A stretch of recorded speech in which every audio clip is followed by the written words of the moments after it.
Hello, good morning. Mag-harvest ako ng cherry. Kasi kinakain ng ibon. Kaya sabi ni Ma'am Suling, tanggalin ko na talagang mga pula. Yan siya.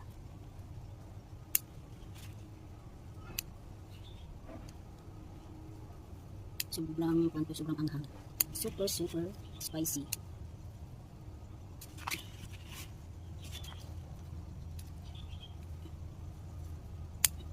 Masarap to gawin na sinamakan.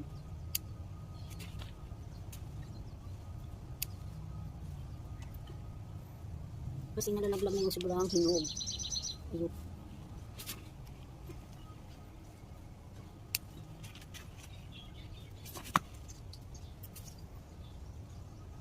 Yan, ito na siya guys.